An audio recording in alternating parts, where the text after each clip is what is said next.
गुरु ब्रह्मा गुरु विष्णु गुरुदेव महेश्वरा गुरु साक्षात् परब्रह्मा तस्मै श्री गुरुवे नमो नमः. எங்கள் வாழ்வும் எங்கள் வளமும் என்றும் மங்காத தமிழ் என்று சங்கே முழங்கு. Happy morning friends. Happy morning. Happy morning. Good. So கல்லூரியோட பட்டமளிப்பு விழா ஒரு அருமையான தருணம். ஸோ இதெல்லாம் நானும் கடந்து வந்திருக்கேன்.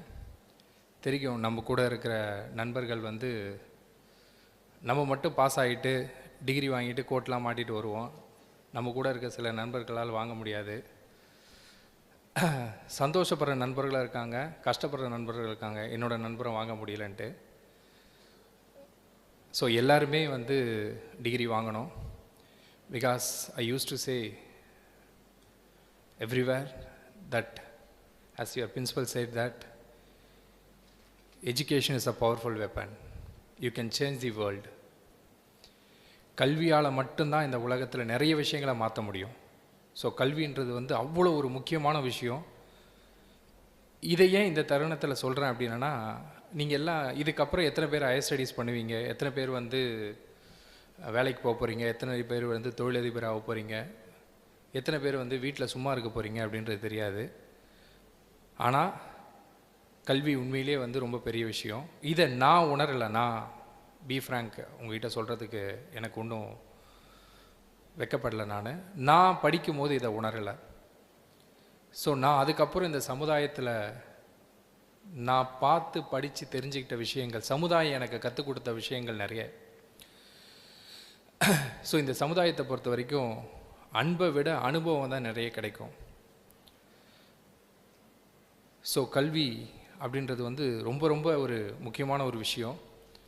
அதை நான் உணரலை. நீங்கள் இங்கே எத்தனை பேர் உணர்ந்திருக்கீங்கன்னு தெரியல. So I thank my almighty. So நான் என்னென்ன டிகிரி படிச்சிருக்கேன் அப்படின்னு சொல்லிட்டு இங்கே சொல்லியிருந்தாங்க. ஸோ நீங்களும் மென்மேலும் இன்னும் நிறைய கற்றுக்கணும், நிறைய டிகிரி வாங்கணும். யூஜி பிஜி அப்படின்னு சொல்லிட்டு நிறைய டிகிரி வாங்கணும், அப்ராட் போய் படிக்கணும், நிறைய விஷயங்கள் நீங்கள் கற்றுக்கணும். வாழ்க்கையும் ரெடியாக இருக்குது உங்களுக்கு நிறைய விஷயத்தை கற்றுக் கொடுக்கறதுக்கு. ஸோ இந்த 15 வருஷம் ஆல்மோஸ்ட் நீங்கள் இப்போ ஒரு 90-20 இந்த இயரில் இருப்பீங்க. ஒரு 3 வருஷம் உங்களோட குழந்தை பருவம் மைனஸ் பண்ணால் கூட ஒரு 15 வருஷம் you have spend in education industry. School இண்டஸ்ட்ரியிலேருந்து காலேஜ் வரைக்கும் யூ கம்ப்ளீட்டட் திஸ் 15 இயர்ஸ். இந்த 15 வருஷம் உங்களுக்கு கற்றுத்தராத நிறைய விஷயங்களை இனி நீங்கள் சமுதாயத்தில் கற்றுக்க போகிறீங்க. So you want to be very careful.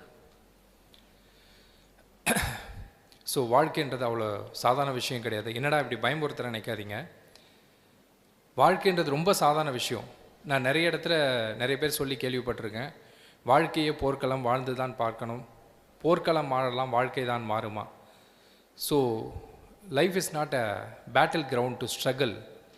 So உங்களுக்கு பிடிச்ச மாதிரி ஒரு வாழ்க்கையை நீங்கள் வாழ ஆரம்பிச்சிங்க அப்படின்னா எந்த வாழ்க்கையுமே போர்க்களம் கிடையாது. சந்தோஷமாக வாழுங்க, அதுதான் ரொம்ப முக்கியம். பிடிச்ச மாதிரி வாழுங்க. ஸோ இங்கே நிறைய பேர் என்ன பிரச்சனை அப்படின்னு கேட்டிங்கன்னா, everyone start following the front of his path. அதாவது நம்மளாம் என்ன பண்ணுறோம் அப்படின்னு கேட்டிங்கன்னா, நம்ம முன்னாடி நடந்து போகிறவங்களோட வழியை பின்பற்றுறோம். So this is our own path. அது அவனோட வழி, அது உன்னோட வழி கிடையாது. ஏன்னா நமக்கு கல்வியும் சரி, நம்மளோட அடிப்படை அனுபவம் சரி எதை கற்றுக் கொடுத்துருக்கு அப்படின்னா, முன்னாடி இருக்கவன் எதை ஃபாலோ பண்ணுறானோ அதை தான் நம்மளும் ஃபாலோ பண்ணிகிட்டு இருந்தோம். பட் அது கிடையாது வாழ்க்கை. இது நீங்கள் சொசைட்டிக்கு போகும்போது நிறைய விஷயங்கள் தெரிஞ்சுப்பீங்க. So before starting my session I want to say a few little story. ஒரு சின்ன ஒரு கதை தான்.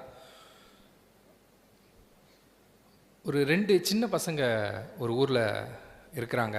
அவங்க அவங்க அம்மாவை பார்க்குறதுக்காக தோட்டத்துக்கு போகிறாங்க. ஸோ போயிட்டு அந்த 2 சின்ன பசங்க மட்டும், ஒரு பையனுக்கு ஒரு பையன் 4வது படிக்கிறான், ஒரு பையன் 8வது படிக்கிறான். ஸோ அவங்க அம்மாவை பார்த்துட்டு அந்த வயல்வெளியிலேருந்து நம்ம எல்லாருக்குமே தெரிஞ்சிருக்கோம்ல, வயல்வெளியிலேருந்து வந்து லைட் ஃபெசிலிட்டிஸ் இருக்காது, ப்ராப்பர் டிரான்ஸ்போர்ட் இருக்காது. ஸோ ரொம்ப தூரம் நடந்து போய் தான் வந்து நிறைய விஷயங்களை நம்மளோட வீட்டுக்கு போக வேண்டியதாக இருக்கும், கடைக்கு போகிறதுக்கு நிறைய விஷயங்கள் நம்ம நடந்து போகிற மாதிரி தான் இருக்கும். ஸோ அப்படி அந்த குழந்தைங்க போய் அவங்க அம்மாவை பார்த்துட்டு வரும்போது அவங்க அம்மா வந்து இருட்டுற மாதிரி இருக்குது, நீங்கள் சீக்கிரம் வீட்டுக்கு போங்க அப்படின்னு சொல்லி அந்த பசங்களை அனுப்புகிறாங்க. ஸோ அந்த பசங்க ரிட்டன் போயிட்டு இருக்கும்போது பார்த்தீங்கன்னா அதில் அந்த சின்ன பையன் வந்து ஒரு பெரிய ஆழ்துறை ஒரு கிணறுல விழுந்துடுறான். பெரிய பையன் விழுந்துடுறான், அவங்க அண்ணன் விழுந்துடுறான். ஸோ தம்பி மட்டும்தான் இருக்கிறான். அவங்க அண்ணன் 8வது படிக்கிற பையன்னும் போது ஆப்வியஸாக கொஞ்சம் அவனுக்கு நல்ல வெயிட்டு ஹைட்டோடு இருப்பான். இந்த சின்ன பையனால் அவனால் காப்பாற்ற முடியாது. அங்கே ஒரே ஒரு கயிறு மட்டும்தான் இருக்குது, ஒரு சின்ன பக்கெட் இருக்குது, அதை வச்சு ஒன்றுமே பண்ண முடியாது. ஸோ அவங்க அண்ணனை வந்து மேலே இருந்து கத்துறான், எப்படியாவது மேலே வந்துடணும், எப்படியாவது மேலே வந்துடணும் அப்படின்றான். அவங்க அண்ணனால் ஒன்றுமே பண்ண முடியல. என்ன பண்ணுறதுன்னு தெரியாமல் இந்த சின்ன பையன் அந்த பக்கத்தில் இருக்க கயிறோட பக்கெட்டோட உள்ளே தூக்கி போடுறான். அவங்க அண்ணனை ஒரு வழியாக கஷ்டப்பட்டு காப்பாற்றிடுறான். ஸோ இது வந்து அவன் திருப்பி வீட்டுக்கு வந்துட்டு அந்த தெருவில் இருக்க நம்ம பக்கத்து வீட்டுக்காரங்க, ஏற்ற வீட்டுக்காரங்க, ரிலேஷன் அவங்க வீட்டெலாம் சொல்லும் போது யாருமே நம்பலை. ஏன் நம்பலை அப்படின்னும் போது அவங்க அண்ணன் வந்து இவனோட வெயிட் அதிகம், இவன் சின்ன பையன் 4வது தான் படிக்கிறான், ஒரு 7-8 வயசு பையனால் எப்படி வந்து ஒரு பையனை கிணத்துலேருந்து காப்பாற்ற முடியும் அப்படின்னு சொல்லிட்டு யாருமே நம்பலை. அங்கே ஒரே ஒருத்தர் மட்டும் நம்பினார், ஆமாம் இந்த பையன்தான் அவங்க அண்ணனை காப்பாற்றுறான்னு சொல்லிட்டு. எப்படி அந்த பையன் அவங்க அண்ணனை காப்பாற்றிருப்பான் இங்கே யாருக்கா தெரியுமா? Anyone from here? யாராவது? ஹவு?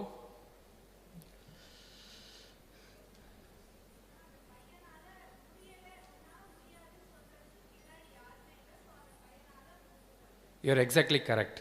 ஸோ நம்ம வாழ்ந்துட்டு இருக்க சமுதாயம் வந்து பார்த்திங்கன்னா நம்மளை சுற்றி இருக்கிறவங்க எல்லாருமே நம்மளால் முடியாதுன்னு சொல்கிறவங்க தான் இங்கே அதிகமாக இருக்காங்க. ஸோ இதுக்கு ஃபஸ்ட்டு நம்ம பார்க்குற ஒரு பெரிய விஷயம் என்ன அப்படின்னு கேட்டிங்கன்னா நம்மளோட பெற்றவங்க. என்றைக்கு வந்து நம்ம பேரண்ட்ஸ் நம்மளை நம்பலையோ அன்றைக்கே நம்ம வந்து தோத்துட்டோன்னு அர்த்தம். ஒவ்வொரு பெற்றோரும் அவங்க குழந்தைங்களை நம்பணும்.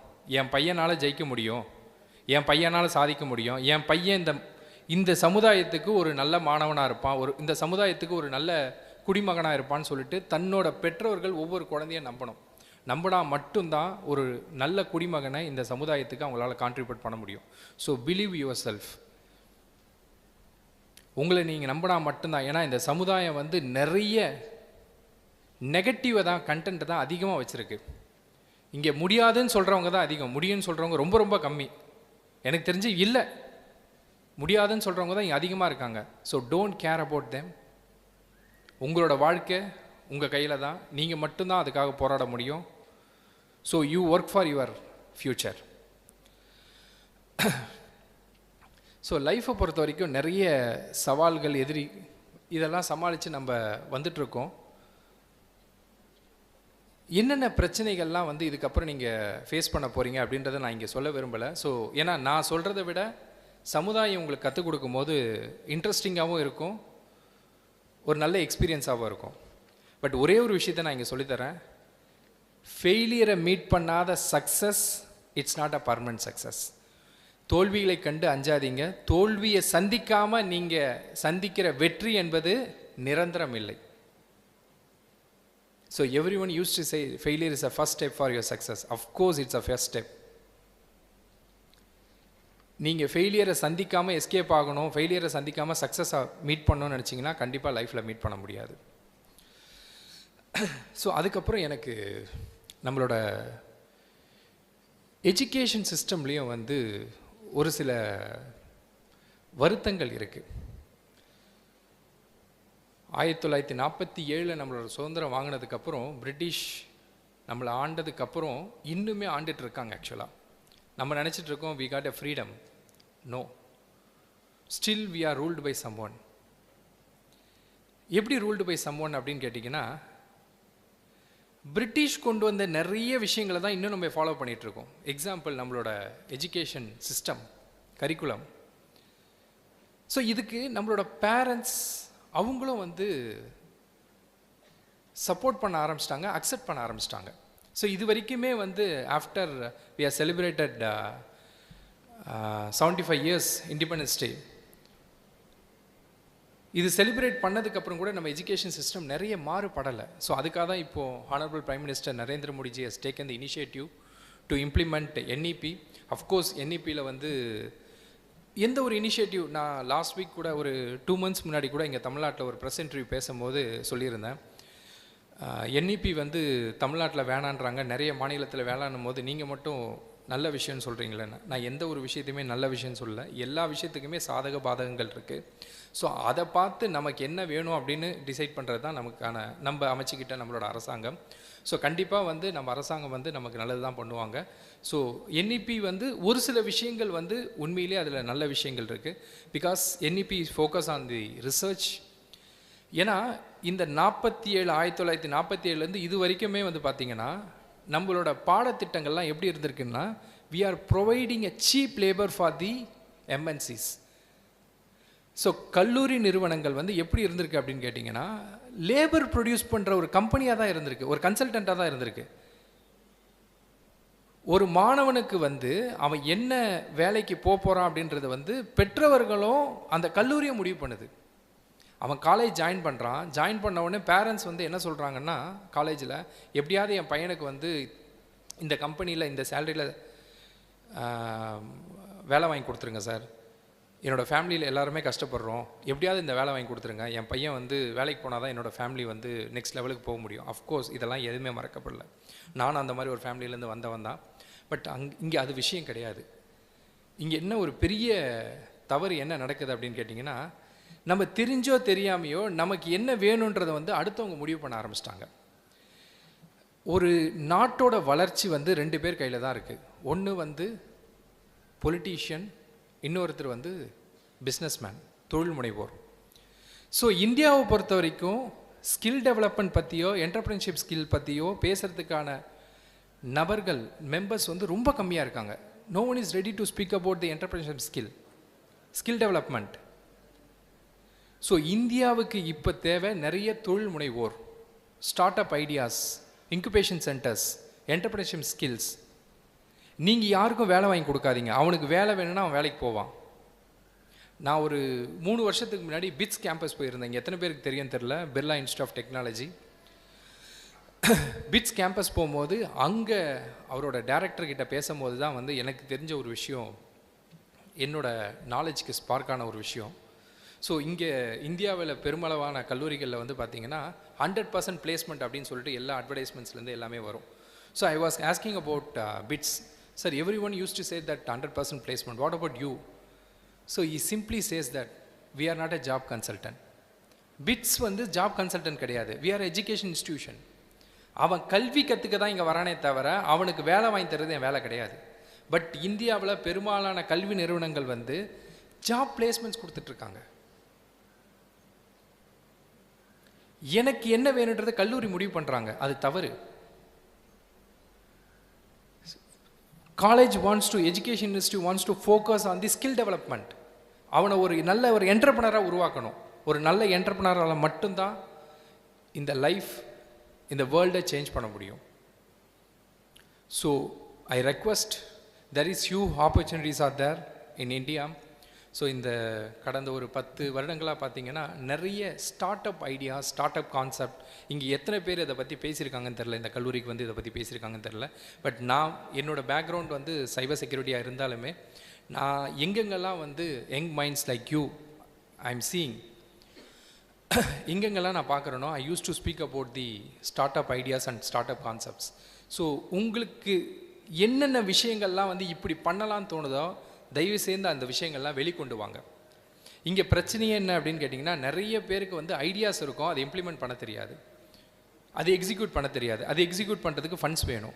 Of course in India there is government have start up idea, start up concept.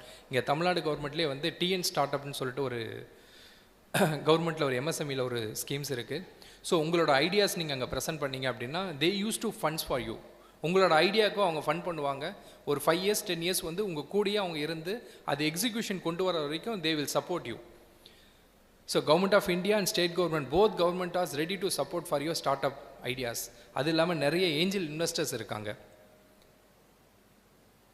So you people wants to come out. அதாவது இன்றைக்கி உலகத்தில் சாதித்த நிறைய நபர்கள் வந்து பார்த்திங்கன்னா அவங்களாம் கிராமப்புற மாணவர்கள் தான். எல்லாரையும் கேட்டிங்கன்னா அண்ணா யூனிவர்சிட்டியில் படிச்சிருக்கேன், ஐஐடியில் படிச்சிருக்கான்னுவாங்க. பட் அவங்க எல்லாம் எங்கேருந்து அவங்களோட பள்ளி கல்வியை முடிச்சிருக்காங்க அப்படின்னு கேட்டிங்கன்னா கிராமப்புறங்கள்லேருந்து தான். அஃப்கோர்ஸ். ஸோ உங்களுக்கு நிறைய ஆப்பர்ச்சுனிட்டிஸ் இருக்குது, அதை நீங்கள் தான் தேடி கண்டுபிடிக்கணும்.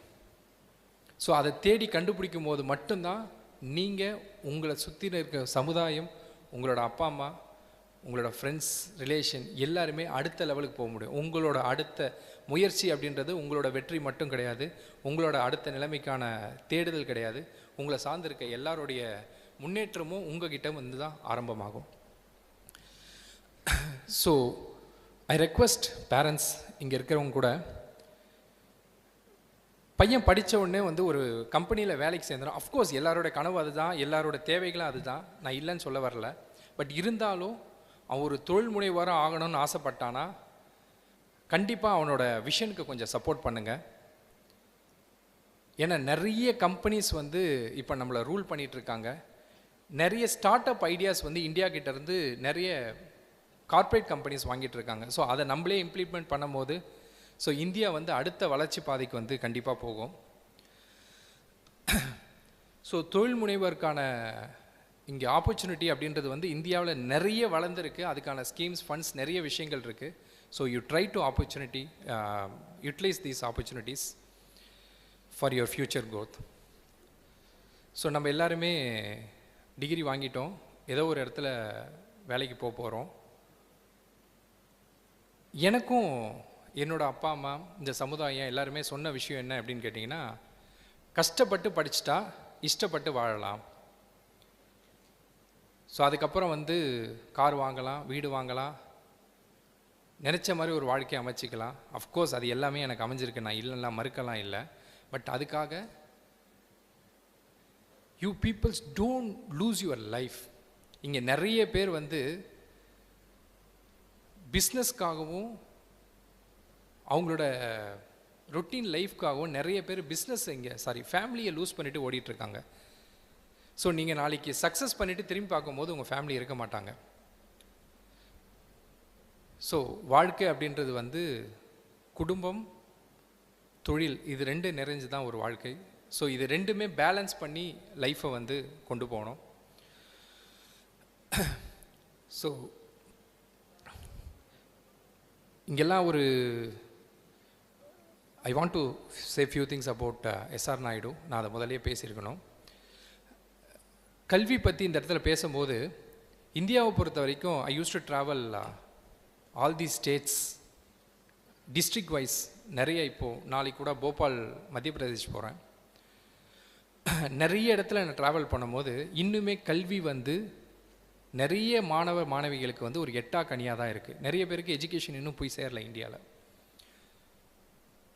ஸோ சாத்தூர் மாதிரி ஒரு டயர் 3, டயர் 4 சிட்டிஸில் I what read about your institution. ஒரு 40-50 வருஷம் வந்து இந்த இன்ஸ்டியூஷன் வந்து இந்த அளவுக்கு சக்ஸஸ்ஃபுல்லாக ரன் பண்ணி நிறைய வளர்ந்த கல்வி நிறுவனங்களே நேக்கில் சாதிக்க முடியாமல் வந்து இங்கே திணறிட்டு இருக்காங்க. ஸோ 3.74 நேக்கில் A++ அப்படின்றது வந்து நிறைய பேருக்கு, இங்கே எத்தனை பேருக்கு வந்து அது தெரியும்னு தெரியல. உண்மையிலே அது ரொம்ப பெரிய விஷயம். I thank SR Naidu management to achieve the success. So நேக்கில் 3.74 A++ வாங்குறதுலாம் உண்மையிலே பெரிய விஷயம். ஸோ நான் கேட்ட எல்லா விஷயமே இந்த காலேஜில் இருக்குது, எஸ்ஆர் நாயுடு. ஸோ அதுக்கான விதை. ஸோ இதுக்கு முன்னாடி இருந்த லீடர்ஸ் அவங்களோட சப்போர்ட்டிவில் they have done everything. So அதனால் உங்களுக்கு எல்லாருக்குமே இந்த கல்வி வந்து ரொம்ப ஈஸியாக கிடச்சிருச்சு. ஸோ இந்த கல்வியை வச்சு முடிஞ்ச வரைக்கும் இந்த சமுதாயத்துக்கு நீங்கள் நல்லது பண்ணணும். ஸோ நான் சார்ந்த துறை சைபர் செக்யூரிட்டி. அஃப்கோர்ஸ் நான் அதை பற்றி ஒரு சில வார்த்தைக்கு எங்களை பேசணும்னு நினைக்கிறேன். பட் பிஃபோர் தட், சைபர் குற்றங்களை பற்றி நீங்கள் என்ன நினைக்கிறீங்க? சைபர் குற்றங்களில் என்ன மாதிரி ஒரு விஷயங்கள் வந்தால் இந்த குற்றங்கள்லாம் தடுக்கலாம் அப்படின்னு சொல்லிட்டு உங்களோட பர்சனல் வியூ ஏதாவது இருக்கா? You can share with me. So இங்கே எல்லாருக்குமே சைபர் குற்றங்கள்லாம் என்னன்னு தெரியல? You people are aware of it? எல்லாரும் மொபைல் ஃபோன் யூஸ் பண்ணுறீங்கல்ல? எல்லாம் வாட்ஸ்அப், சோஷியல் மீடியா எல்லாருமே யூஸ் பண்ணுறீங்கல்ல? சரி, இங்கே எத்தனை பேர் திங்க் பண்ணியிருக்கீங்க, ஏன் வந்து இந்தியாவுக்கு மட்டும் இமெயில், வாட்ஸ்அப், சோஷியல் மீடியா இது எதுவுமே மற்ற கண்ட்ரியில் ஃப்ரீ கிடையாது, இந்தியாவில் மட்டும் ஏன் ஃப்ரீ? இது யாராவது நம்ம யோசிச்சிருக்கோமா? ஏன் இங்கே மட்டும் இவ்வளோ ஆப்ஸ் வந்து ஃப்ரீயாக கொடுக்குறாங்க? உங்களுக்கு ஏதாவது ஒரு விஷயம் வேணுன்னா டக்குன்னு மொபைலில் போயிட்டு அந்த ஆப் சர்ச் பண்ணி டவுன்லோட் பண்ணிக்கிறீங்க, இன்ஸ்டால் பண்ணிக்கிறீங்க. ஏன் இந்த கண்ட்ரியில் மட்டும் எல்லாருக்கும் ஃப்ரீயாக கொடுக்குறாங்க? நம்ம என்ன பண்ணிட்டோம் அவங்களுக்கு, அந்த கம்பெனிக்கு ஏன் ஃப்ரீயாக கொடுக்கணும்? யாராவது யோசிச்சிங்களா? ஏன்? சரி, குட். மைக்ஸ் கொஞ்சம் கொடுக்க முடியுமா உள்ள?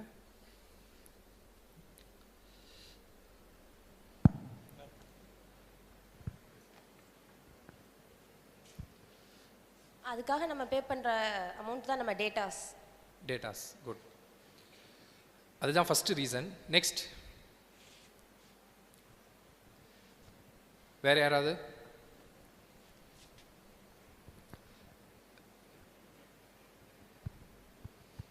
எங்கள் ஊர் பொண்ணுங்க தான் அறிவாளியா, பசங்க இல்லையா? எந்த ஸ்டாப்பில்?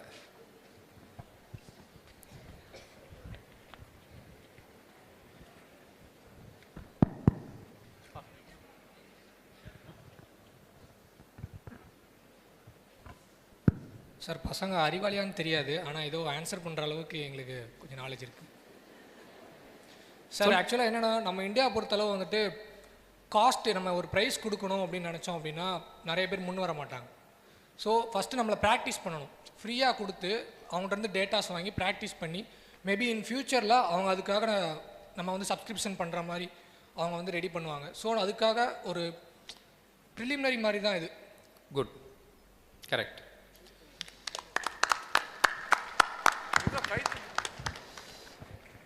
ஆடியன்ஸ் அதிகம் போல இருக்கு. சரி, சைபர் குற்றங்கள் பொறுத்த வரைக்கும் இந்தியா நிறைய சவால்களை சந்திச்சுட்டு வரோம். நாளுக்கு நாள் சைபர் குற்றங்களுக்கான தாக்குதல்கள் அதிகமாகிட்டே வருது. இந்தியாவை பொறுத்த வரைக்கும் cyber criminals are more effective. So இங்கே ஒரு சில விஷயங்கள் மட்டும் நான் சொல்கிறேன். ஸோ இதை நீங்கள் ப்ராக்டிஸ் பண்ணும்போது இந்த மாதிரி சைபர் குற்றங்களில் உங்களால் முடிஞ்ச வரைக்கும் நீங்கள் பாதுகாப்பாக இருக்க முடியும். ஒன்று, இங்கே மொபைல் ஃபோன் வாங்கின உடனே எல்லாருமே வந்து மெயில் அக்கௌண்ட் வந்து அதில் ஆட் பண்ண சொல்லுவாங்க, கரெக்டாக? அப்போ தான் வந்து நீங்கள் வாங்கின ஃபோனே உங்களால் யூஸ் பண்ண முடியும். ஸோ அந்த மொபைல் ஃபோனை உங்களோட அக்கௌண்ட், மெயில் அக்கௌண்ட் ஆக்டிவேட் பண்ணதுக்கப்புறம் என்ன நடக்கும் அப்படின்னு கேட்டிங்கன்னா, நீங்கள் சர்ச் பண்ணுற ஒவ்வொரு இன்ஃபர்மேஷனுமே உங்களோட மெயில் அக்கௌண்ட் மூலிமா ட்ரான்ஸ்ஃபர் ஆகும். ஏன்னா மெயில் அக்கௌண்ட் வந்து நம்ம ஃப்ரீயாக தான் பர்ச்சேஸ் பண்ணியிருக்கோம். ஸோ இங்கே எத்தனை பேர் இது நோட்டிஃபை பண்ணியிருக்கீங்கன்னு தெரில. நீங்கள் மொபைலில் சர்ச் பண்ண ஒரு விஷயத்தை வந்து பார்த்தீங்கன்னா அடுத்து உங்களோட பர்சனல் பிசிலேயோ இல்லைன்னா லேப்டாப்பில் போய் பார்க்கும்போது அதில் சர்ச் இன்ஜினில் வந்து அது காட்டும். ஸோ இது எல்லாமே எப்படி ட்ரான்ஸ்ஃபர் ஆகுது? என்னோட மொபைல் ஃபோனுக்கும் என்னோட லேப்டாப்புக்கும் என்ன கனெக்ஷன் அப்படின்னு பார்த்தீங்கன்னா உங்களோட இமெயில் அக்கௌண்ட் தான். ஸோ யார் இதுக்கப்புறம் ஃபோன் வாங்கினாலுமே, இல்லை இன்றைக்கே கூட நீங்கள் போய் டெஸ்ட் பண்ணி பாருங்கள். நீங்கள் கூகுள் சர்ச் இன்ஜின் அந்த பார் டைப் பண்ணுறதுக்கு முன்னாடி ரைட் ஹேண்ட் சைட் கார்னரில் வந்து பார்த்தீங்கன்னா உங்களோட மெயில் அக்கௌண்ட் சிங்க்ரனைஸ் ஆகிருக்கும். அதை வந்து கிளிக் பண்ணிவிட்டு நன்னு கொடுத்து பாருங்கள். அதுக்கப்புறம் நீங்கள் ஜிமெயிலில் கூகுளில் சர்ச் இன்ஜின் பண்ண எதுவுமே டிஸ்பிளே ஆகாது. ஸோ இது one of the best safety measurements. So இதன் மூலிமா கண்டிப்பாக வந்து இந்த சைபர் தாக்குதல்லேருந்து உங்களால் பாதுகாத்துக்க முடியும். ரெண்டாவது விஷயம், எதுவுமே அதில் யூஸ் பண்ணாதீங்க. பேசிக் சர்ச் இன்ஜின்ஸ் இந்த மாதிரி இருந்தால் ஓகே. இந்த மாதிரி விஷயங்கள் பண்ணுறதுனால இன்னும் பெரிய தகவல்கள் வந்து திருடப்படாது. So you want to be very careful while access your wifi. ரெண்டாவது, ஒரு சில குற்றங்கள் இப்போ நடந்துட்டுருக்கு. கல்லூரியில் படிக்கிற மாணவ மாணவிகளோட பெற்றோர்களுக்கு வந்து நிறைய ஃபோன் கால்ஸ் வந்துட்டுருக்கு, இப்போ நிறைய நடந்துகிட்ருக்கு. என்ன வருதுன்னா, இந்த மாதிரி வந்து உங்கள் பொண்ணு வந்து நாங்கள் அரெஸ்ட் பண்ணியிருக்கோம், எஃப்ஐஆர் போட போகிறோம், உங்கள் பொண்ணு வந்து இன்னொரு கூட படிக்கிற ஒரு மாணவியை வந்து டீஸ் பண்ணியிருக்காங்க, அந்த பொண்ணு வந்து சூசைட் கமிட் பண்ணிட்டான், அந்த பையன் சூசைட் கமிட் பண்ணிட்டான், ஸோ அதனால் எனக்கு மேலிடத்துலேருந்து ப்ரெஷர் வருது, எஃப்ஐஆர் போட போகிறோம், செக் பண்ணிக்கோங்க. ஸோ இதுக்கு ஒரு அட்வான்ஸ் லெவல்லாம் போயிட்டு ஒரு பேரண்ட்ஸ் கேட்டிருக்காங்க, என் பொண்ணுக்கிட்ட நான் ஃபஸ்ட்டு பேசணுன்ன உடனே ஒரு பொண்ணு அழற மாதிரியே ஒரு சவுண்டு க்ரியேட் பண்ணி, இல்லை உங்கள் பொண்ணு வந்து வாங்கி ஃபோன் பேச மாட்றாங்க, அழறாங்கன்னு சொல்லி இன்னும் பேரண்ட்ஸை வந்து சென்சிட்டிவ் ஆக்கியிருக்காங்க. ஸோ இந்த மாதிரி நிறைய ஃபோன் கால்ஸ் இப்போ நிறைய வந்துட்டுருக்கு. ஸோ இதுக்கெல்லாம் ரெஸ்பாண்ட் பண்ணாதீங்க. முடிஞ்ச வரைக்கும் அது உண்மைத்தன்மையை வந்து தெரிஞ்சுக்கிறதுக்கு முயற்சி பண்ணுங்கள். அவங்க சொல்கிறாங்கன்னு சொல்லிட்டு எந்த அக்கௌண்ட்லேயும் காசு போடுறது அந்த மாதிரி விஷயங்கள்லாம் எதுவுமே பண்ணிடாதீங்க. ரெண்டாவது, இப்போ இந்த சோஷியல் மீடியாவோட ஒரு பெரிய impact, social media and YouTube இப்போ வந்து சோஷியல் மீடியா ஃப்ரேம் ஒர்க் அப்படின்னு சொல்லிட்டு ஒன்று கொண்டு வர போகிறாங்க கவர்மெண்ட் ஆஃப் இந்தியாவில். ஏன்னா இங்கே என்ன பிரச்சனை அப்படின்னு கேட்டிங்கன்னா, ஒரு கேமரா இருந்தால் போதும், ஒரு நெட் கனெக்ஷன் இருந்தால் போதும், யார் எதை பற்றி வேணால் பேசலாம் அப்படின்னு சொல்லிட்டு பேச ஆரம்பிச்சிட்டாங்க. இதுக்கு ஒரு வழிமுறையே இல்லாமல் போயிடுச்சு. யார் வேணால் என்ன குற்றச்சாட்டுகள் வேணால் வைக்கலாம், கிளைம் பண்ணலாம், என்ன வேணால் பேசலாம். ஸோ இதை வந்து நம்ம பார்த்துட்டு நம்மளும் என்ன பண்ணுறோம் அப்படின்னு கேட்டிங்கன்னா, இமீடியட்டாக ஷேர் பண்ணுறோம். ஸோ இது ஷேர் பண்ணுறதுனால எவ்வளோ பெரிய டேமேஜ் க்ரியேட் ஆகுது அப்படின்றத நம்ம இந்த இடத்துல உணர்றதே கிடையாது. இங்கே யாருக்குமே அவங்களோட லைஃப்பில் விளையாடுறதுக்கு யாருக்குமே ரைட்ஸ் கிடையாது. நீங்கள் பண்ணுற ஒவ்வொரு ஷேர்னாலையும் எவ்வளோ பெரிய டேமேஜ் அவங்களுக்கு க்ரியேட் ஆகும் தெரியுமா? இப்போ நம்ம வாட்ஸ்அப்பில் ஒரு இன்ஃபர்மேஷன் வருது, ஒரு ஃபோட்டோஸ் வருது, சோஷியல் மீடியாவில் ஒரு ஃபோட்டோஸ் வருது, இன்ஃபர்மேஷன் வருது, ஒரு பிளாக்ஸ் வருது அப்படின்னா இமிடியேட்டாக அதை நம்ம ஷேர் பண்ண ஆரம்பிச்சிட்டோம். அதை படிச்சுட்டு அப்படியே வைப்ரேட் ஆகிட்டு இமிடியேட்டாக நான் அதை ஷேர் பண்ணதுக்கப்புறம் தான் இந்த குற்ற செயல்கள்லாம் தடுக்க போகுது, இவனை நான் வந்து வெளிச்சத்துக்கு கொண்டு வர போகிறேன் இந்த சமுதாயத்திலேருந்து அப்படின்னு சொல்லிட்டு நிறைய விஷயங்கள் நம்ம பண்ணி பெரிய டேமேஜஸ் நம்ம க்ரியேட் பண்ணிகிட்ருக்கோம். ஸோ அதோட உண்மைத்தன்மை தெரியாமல் தயவு செய்து அதை ஷேர் பண்ணாதீங்க. ஏன்னா நீங்கள் ஷேர் பண்ணுறக்கப்புறம் க்ரியேட் ஆகிற டேமேஜ் அப்படின்றது வந்து இட்ஸ் அ ஹியூஜ் டேமேஜ். அவங்களால அதுலேருந்து ரெக்கவர் ஆகவே முடியாது. ஏன்னா எல்லாருக்குமே ஃபேமிலி இருக்குது, உங்களுக்கு ஃபேமிலி இருக்க மாதிரி எல்லாருக்குமே ஃபேமிலி இருக்குது. So I request young generation, இந்த மாதிரி நிறைய விஷயங்களில் போய் தயவு செய்து மாட்டிக்காதீங்க. இந்த சைபர் கிரிமினல்ஸோட பெரிய அட்வான்டேஜே என்னன்னு கேட்டிங்கன்னா, அவங்க கூட இருக்கிற அந்த யூசர்ஸ் தான். எனக்கு வந்து ஃபேஸ்புக்கில் வந்து இவ்வளோ ஃபாலோவர்ஸ் இருக்காங்க, எனக்கு வந்து லிங்க்டின்ல இவ்வளோ ஃபாலோவர்ஸ் இருக்காங்க. ஸோ இந்த ஃபாலோவர்ஸை வச்சு தான் எல்லாருமே ப்ளே பண்ண ஆரம்பிக்கிறாங்க. யூடியூப்பில் இவ்வளோ ஃபாலோவர்ஸ் இருக்காங்க. So I request the young generation, இந்த மாதிரி விஷயத்தெல்லாம் போய் நீங்கள் மாட்டிடாதீங்க.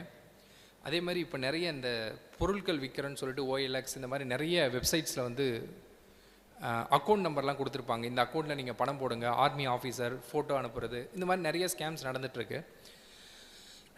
ஸோ இது எல்லாமே உங்களுக்கு தெரிஞ்சிருக்கும். இருந்தாலும் நான் ஒரே ஒரு விஷயம் நான் இது சொல்லிடுறேன். ஏன் அப்படின்னு கேட்டிங்கன்னா, இப்போ நம்ம எல்லாம் என்ன நினைப்போம் அப்படின்னு கேட்டிங்கன்னா, சரி எக்ஸாம்பிள் வந்து விருதுநகரில் இருக்க ஒரு இந்தியன் ஓவர்சீஸ் பேங்க்கோட அக்கௌண்ட் தானே, நாளைக்கு ஏதாவது ஒரு தவறு நடந்தாலும் அந்த பேங்க் மேனேஜர்கிட்ட போய் நம்ம கேட்கலாம், அது அக்கௌண்ட் ஹோல்டர் யாரோ அவங்கள நம்ம ஃபைண்ட் அவுட் பண்ணிடலாம்னு நினைப்போம். பட் இங்கே பிரச்சனை அது கிடையாது. ஒரு 2-3 வருஷமாக பார்த்தீங்கன்னா, பேன் ஆதார் இன்டகிரேஷன் ஆனதுக்கப்புறம் நிறைய பேர் மல்டிபிள் அக்கௌண்ட்ஸ் வச்சுருந்தவங்க எல்லாருமே சிங்கிள் அக்கௌண்ட் யூஸ் பண்ண ஆரம்பிச்சிட்டாங்க. ஏன்னா இதுக்கு முன்னாடி என்ன நடந்ததுன்னா, இன்கம் டேக்ஸ் ரிட்டர்ன் ஃபைல் பண்ணுறதுக்கு ஒரு அக்கௌண்ட் மெயின்டைன் பண்ணுவாங்க, மற்றபடி மற்ற அமௌண்ட்ஸ்க்குலாம் வந்து இன்னொரு அக்கௌண்ட்ஸ் யூஸ் பண்ணிகிட்டு இருப்பாங்க. ஸோ இப்போ இந்த பேன் ஆதார் இன்டகிரேஷனுக்கு அப்புறம் எல்லாருமே சிங்கிள் அக்கௌண்ட் மெயின்டைன் பண்ண ஆரம்பிச்சிட்டாங்க. இவங்க பேங்க்குக்கு போய் அந்த அக்கௌண்ட்டை சேஞ்ச் பண்ணணும்னு ரெக்வஸ்ட் கொடுத்து அதை க்ளோஸ் பண்ண நினைக்கும் போதும் பேங்க் அவங்களுக்கு சப்போர்ட் பண்ணல நிறைய விஷயங்களில். ஸோ அவங்க அப்படியே அந்த அக்கௌண்ட்டை விட்டுறாங்க. ஸோ இந்த மாதிரி எந்தெந்த அக்கௌண்ட்லாம் வந்து இன்ஆக்டிவாக இருக்கோ அந்த அக்கௌண்ட்டை தான் ஆக்டிவேட் பண்ணி சைபர் கிரிமினல்ஸ் வந்து இந்த மாதிரி ஸ்கேம் அக்கௌண்ட்டுக்கு யூஸ் பண்ணுறாங்க. ஸோ இன்கேஸ் நீங்கள் பணம் போட்டாலும் ஸோ அந்த பணம் போட்ட நபருக்கும் இதுக்கு சம்மந்தமே கிடையாது. ஸோ அதனால் வந்து நம்மளோட நியரஸ்ட் பிரான்ச் தானே அப்படின்னு சொல்லிட்டு கூட நீங்கள் ஏமாந்து பணம் போட்டுறாதீங்க. ஸோ இந்த மாதிரி நிறைய சைபர் குற்றங்கள் வந்து நாளுக்கு நாள் நடந்துகிட்டே இருக்குது. இடியிலேருந்து பேசுகிறேன், இன்கம் டேக்ஸ்லேருந்து பேசுகிறேன், நிறைய ஃபோன் கால்ஸ் நிறைய வந்துகிட்டே இருக்குது. இது இந்தியாவுக்கான ஒரு பெரிய அச்சுறுத்தல் தான். இருந்தாலும் நம்ம தான் பாதுகாப்பாக இருக்கணும். So India needs people like you to safeguard this nation. So you are the warriors to save our nations. So Few things I want to share here. Just 2 minutes. I come to my conclusion. விதி என்பது உங்களுக்கு நீங்களே உருவாக்கிக் கொள்வது. உங்கள் விதியை நீங்கள் உருவாக்க தவறும்போது அதை தலைவிதி ஆகிறது. அன்பை தருபவர்களை விட அனுபவத்தை தருபவர்கள் தான் வாழ்க்கையில் அதிகம். சோகங்களும் வலிகளும் அனைவரது வாழ்விலும் உண்டு. அவற்றை மறந்து வாழ வேண்டுமே தவிர மறைத்து வாழக்கூடாது. அன்று உனக்காக சிரித்தவர்கள் இன்று உனக்காக அழுதால் நீ வாழ்ந்த வாழ்க்கை அர்த்தமானது. 1000 ஆசிரியர்கள் கற்றுக் கொடுக்காத பாடத்தை வாழ்க்கை கற்றுக் கொடுக்கும். அந்த பாடத்தை கற்க மறுத்தால் வாழ்க்கை கடினமாகும். கடலில் கல்லெறிந்தால் கடலுக்கு வலிப்பதில்லை, மாறாக கல்தான் காணாமல் போகும். அதுபோல வாழ்வில் விமர்சனங்கள் வந்தால் கடலாக இருங்கள், வழிகள் காணாமல் போகும். நம்மை யார் என்று நமக்கு தெரியப்படுத்த தேவைப்படும் ஒன்றுதான் அவமானம். போராடி வாழ்வதற்கு வாழ்க்கை ஒன்றும் போர்க்களம் அல்ல. எல்லோரும் பயணிக்கிறார்கள் என்று நீயும் பின்தொடராதே, உனக்கான வாழ்க்கையை நீயே தேடு. So I thank SR Naidu management, President Jagdishan sir, Secretary Perumal Sami sir and Principal sir for giving this wonderful opportunity to share my views here. All the best for your successful life. நல்ல விதைகளை இங்கு விதைத்திருக்கிறேன். விதைத்தவன் உறங்கலாம், விதைகள் உறங்காது. ஜெய் ஹிந்த்.